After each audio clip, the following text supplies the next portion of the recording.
Hello, I'm Pastor Amanda Zentz coming to you from Portland, Oregon, trying this one yet again. My first time running the controller. Pastor Megan sends their greetings and their love from Peru, where they are on a trip with their wife checking out the seven wonders of the world. For a few moments, I thought I was going to have John or Dawn here with me. Unfortunately, it seems like they aren't going to make it on this week. So I'm coming to you and sharing a little bit of hopefully some Bible study that doesn't suck. I will try and do this as effectively as I can for you. You see my bird Annabelle is my mascot for today. I am coming to you from my house, and normally I come to you live from Central Lutheran Church in Portland, Oregon, where I serve as the pastor there. This week we are looking at a couple of different readings, and I'm going to post them for you right under there so you can take a look at them in the days ahead. We're going to take a look at the Isaiah text to start. So our Isaiah text today starts in chapter 45, verses 1 through 7. And it's a section that's really fascinating because it talks about a gentleman named Cyrus being the chosen of God. Now, this is a section of Isaiah that comes from 2nd Isaiah. It is a section where we are getting ready for the Jews who have been taken out of their homeland, who have been occupied and kind of put all over the place, called the diaspora, dispersed peoples. And they are going to get the call from this person, Cyrus, to return to their homeland and to a central party and a central place. So Cyrus is a historical figure, a Persian conqueror, who is very, very different from all of the others that we have heard about up to this point in Isaiah. There's lots of points in time where there's lots of, we're going to smite these people and smite these people and smite these people. And here comes this emperor who is brought along and gives hope to the people and brings them back to their homeland. So it's a very interesting situation. I have to confess that as I do this, a lot of what I'm going to be saying today is owed to my Bible study companions who are my text group that I meet with every week, who have some wonderful things to share, and particularly from a couple of different online resources that you can check out as well. Pastors also need a little bit of refreshing on these books as we go about our studies for each week. And so we go to sites that have commentary by other folks to kind of catch us up. One of the really interesting pieces out of the commentary that we read this morning in my text group was that Cyrus, in the early 1970s, the UN recognized Cyrus from a different place other than our scripture, but from some scrolls that they found, as a person who really was a harbinger of civil rights for people who had lost much of what they had. So this character is a really fascinating character who is offering hope to the people of God in a time when they had very little hope. Hope is something that we're going to talk about. I'm going to go a little bit faster than usual this week because we don't have other people here to talk to, and you're just kind of stuck with me. So you're getting kind of my little thoughts on each of these pieces, and then we will bless you for your week ahead. But hope is an interesting word as we come to 1 Thessalonians, which is our next reading down. We have here the very first 10 verses of 1 Thessalonians, the first chapter. And Thessalonians is Paul's letter to the people of a town called Thessalonica. A really fascinating piece about this is that these are the oldest written words in our New Testament. Very strange that our New Testament is not set either alphabetically or chronologically. The books are kind of put in the order that they're put, and we have reasons for that, but they're not alphabetical and they're not chronological. So even if we might believe that Matthew would be the first thing written in the New Testament, that is not the case. It's actually this book to the people of Thessalonica. So this was written by Paul, who is a person who's going around the area in the region, working with churches and starting churches and planting churches and advising churches on how to be the church in the first 30 years after the death of Christ. He's a fabulous and interesting person, and much of the New Testament was written by him and are letters that go from him back to the communities that he has spoken with. And this is an example of one. And the people of Thessalonica have been promised, because Paul really, really, really, truly believed that by being living at the time that they lived, Jesus was coming back at any moment. And Jesus would definitely be back before the end of their lifetime. And this early in Paul's ministry, he really, really believes it. And you see his earnestness in this belief in his writing. Later in his writing, you'll see that he has to start to come to terms with the fact that he and many others have died, and that he will likely die before the return of Christ. And then you see him wrestling with this concept and how to handle that in his experience of his beliefs. And the people of Thessalonica are really struggling with the idea that there are those that they love who have died when they expected Jesus to be back tomorrow. And they're struggling with how to live this brand new way in a very different world than our world and our experience. So Paul is writing to them, and this is the opening of his letter to them, and kind of a comforting. We always give thanks to God for all of you and mention you in our prayers constantly, remember you before our God and Father, your work of faith and labor of love and steadfastness of hope in our Lord Jesus Christ. This is the first, very beginning of this. And it's interesting, as was pointed out this morning in our conversation, that we have faith and hope and love. We're used to hearing them in that order. That also comes from Paul's writings in the book of Corinthians. The words that you probably have potentially even heard if you aren't someone who's grown up in the church. I actually had these memorized before I was even baptized for reasons from my college activities. And that's faith, hope, and love. These three abide, and the greatest of these is love. Well, it's interesting that hope is the last thing that is spoken here in this particular passage. And there were some wonderful comments about how hope is not something that is blind. Hope is not something that can be founded on something that is intangible, but that we have hope in things that have real depth and reason, that otherwise it's empty. And so to have true hope, we have things that we hold on to. So we have to be able to see that future and see that opportunity in front of us to hold on to that. Hope is a phenomenally and incredibly powerful thing that can inspire us to do great things for our world, and can inspire us to do really damaging things to our world, depending upon what it is that we personally are hoping for. Hope can be really hard to hold on to in difficult times. Hope can be really difficult to see and to perceive. And I think that there is something to that hope is something that we need, but that when we can't see a way through, when we can't see an end, when we can't envision what it is that we're trying to get to, we don't know how to have hope, because we can't just hope for something that we can't envision. And so as people of faith, we hold on to our hope. We place our hope in the promises that we've been given through the life and the work of Jesus. Sometimes that hope is expressed only at the time of death, when people are lying on their deathbeds and that thin space between the here and the what's yet to come starts to be, and they get to see a glimpse of what is to come, and the peace that surrounds them when they lean into that. The hope that fills those in those moments can be truly deeply inspiring. It is not always that people on their deathbeds are peaceful. Sometimes that's very hard and a very difficult place to be.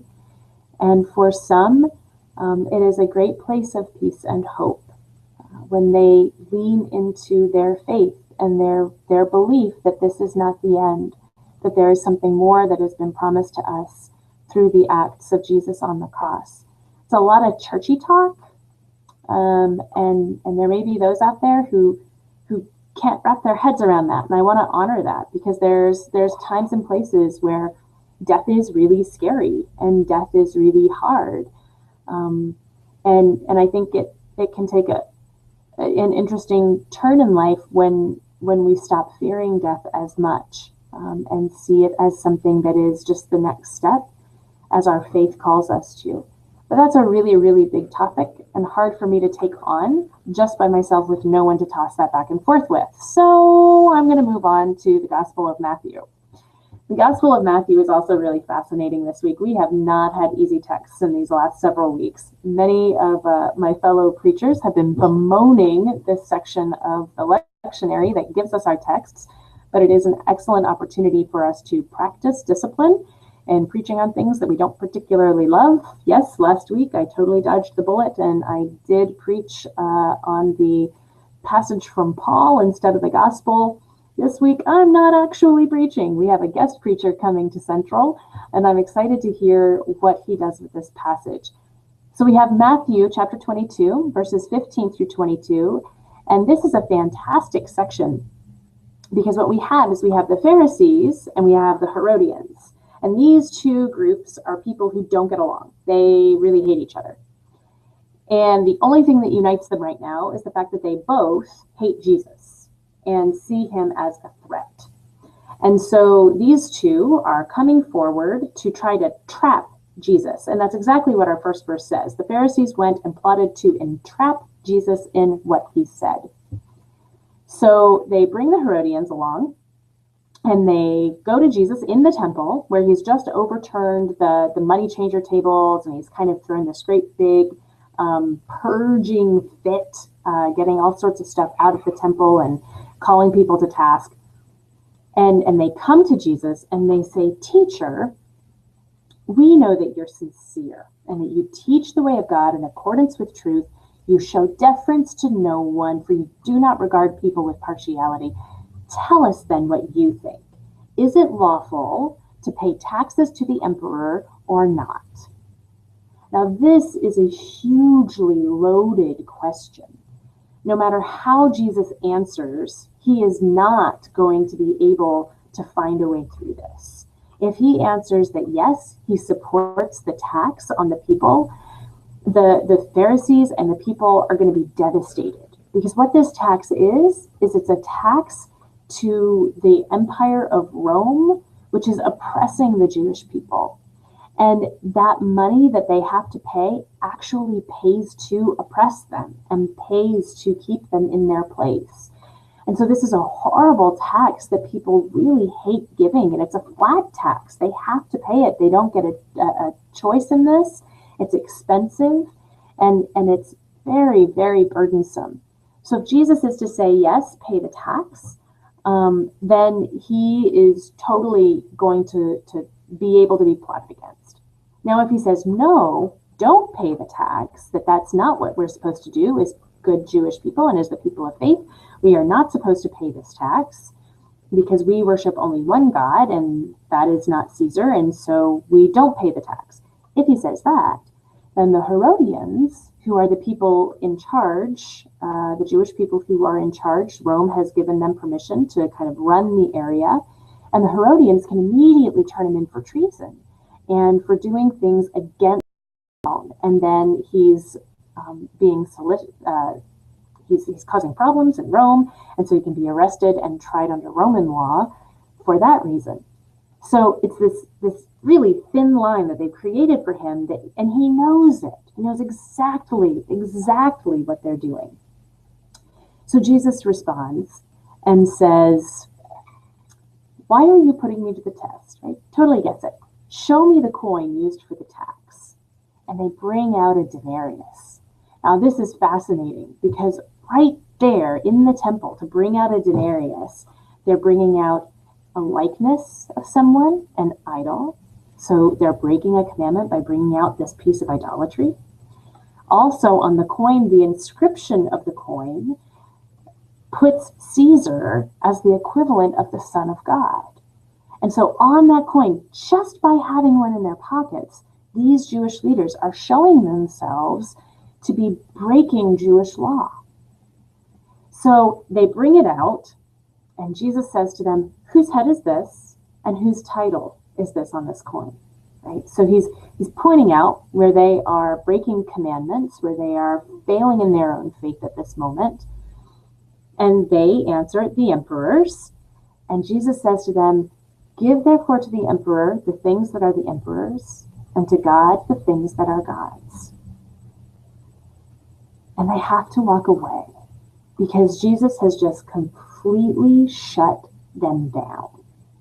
There's no way that they can regain the upper hand in this moment. He's totally got them. And so as we look at this passage, Jesus isn't saying not to pay taxes. Jesus isn't saying to keep your politics and your faith separate. Jesus isn't saying not to question your government, but only pay attention to God. Jesus isn't saying those things. But what Jesus is saying is that these tangible items, they are just things. What is God's, what is made in God's image, is you. Because we, as the creation story tells us, are made in God's image. And so we, all of our entirety, belong to God. And everything that we are and are created, very good to be, belongs to God. And so we are to live in this world with these tangible items as best we are able, handling them with as much integrity and care as we are able to. This is a conversation on stewardship. And we are to give to God what is God's, which is us. And to give ourselves to God's service and to give ourselves to be the best way that we can be in this world. And so this difficult moment where Jesus could easily have found his demise one way or the other, our gospel writer shows what a wise and savvy leader Jesus really is by walking that fine line and making the fool of both the Pharisees and the Herodians. Now, how do we live this out in our lives? How do we take this and do something with it in our daily lives? I think there's a lot to be said about holding on to our hope and those things that are tangible. And I think there's much to be said about understanding that we belong to God and everything we have been given is God's. And that finding that way, that really hard way, as we are new, if we are new in faith, or if we're tired in our faith, or those kinds of places, that we can find a way to trust God and to say, okay, if I am God's created being, what can I do and how can I be that is going to give back to God's work what God has given me? One day that might mean that you participate in charity work. One day that might mean that you do some extra reading. One day that might mean that you use the gifts that you've been given and share them with people all around you. Who knows how you're going to take that and translate that into work and into things in your life. But that's what these kinds of lessons call us to. It's to living a life that is giving back to God what God has given to us in ourselves. So I know that this is much shorter than usual for our Bible study that doesn't suck, and I'm sorry I don't have more things for you today. Normally there's multiple of us getting to chat and talk to you. Today you get me and my bird just hanging out here. I hope that this little bit of time with these scripture lessons is going to help you this week take a deeper walk with faith. If you have any questions, or if there's anything you want to hear more about on these, or that you want to learn more about in the next weeks to come, or if you want to look ahead and learn more about the scriptures coming up, feel free to email either Pastor Megan or myself. We are happy to take your prayer requests. We're happy to have conversation with you. We're happy to answer questions that you send us on the air the next week. And I look forward to seeing you again next week for a Bible study that doesn't suck. I hope you're having a great week, and send Megan a little bit of extra love as Megan and Lauren complete their time and do awesome things. I can't wait to hear about their journey to see the wonders of the world. It's going to be pretty awesome. So have a great week. Thanks a lot. Bye-bye.